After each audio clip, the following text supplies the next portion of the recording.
It's profoundly unbelievable, unfathomable, so to say, after all the chaos and mayhem witnessed in Tanzania, that their own very president, who has been sworn in for a second term in office as the sixth president, Samia Suluhu, can downplay the killings, the tortures, the murders, the loss of lives, the internet shutdown, the exclusion of opposition from contesting in the whole election race, and still blame it on Kenyan Gen Zs. Let me tell you why Samia Suluhu's situation is even worse. It's now emerging that Christians in Tanzania are not allowed to exercise their free religious right. And that's constitutional in each and every country, including the United States, even in the UK, countries that even overlook Christianity. That could mean something else. But also what I don't understand is, why is she downplaying it? If she knows she won fair and square, why can't she just take it the way she's serving it, you know? If you can serve it piping hot, take it piping hot too. Stop scapegoating.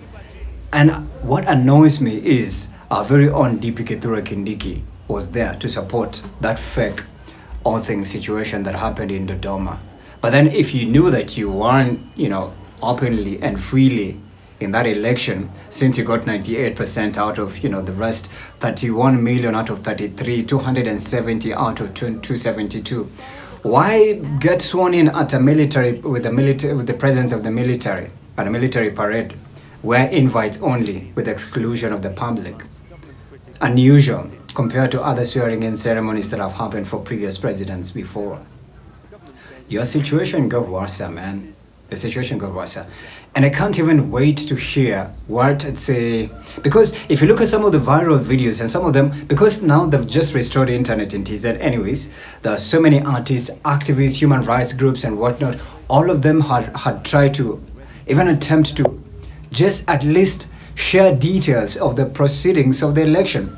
Everything was banned from local international media. And you want to tell me that's a country it's not a constitutional country? That's dictatorship, yeah? And I'm 1000% sure Samia Suluhu is not ready to be termed or to be called or to be crowned a dictator. Despite that, it was a bloodbath, it was a massacre. There's a preacher who is right here in Kenya, a very powerful preacher I've seen.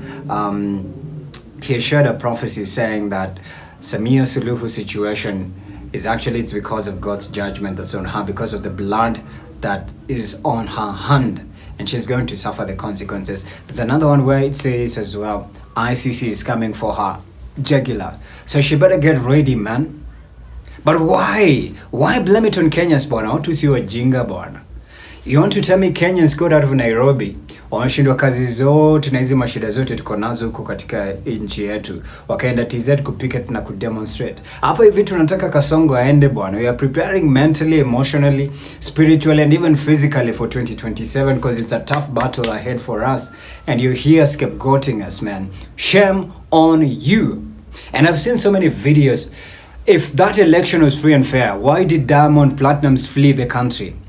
Why did he flee the country to Kenya? Why did Harmonize flee the country to Kenya? Why did Juma Jukes run away from that country if that election was free and fair?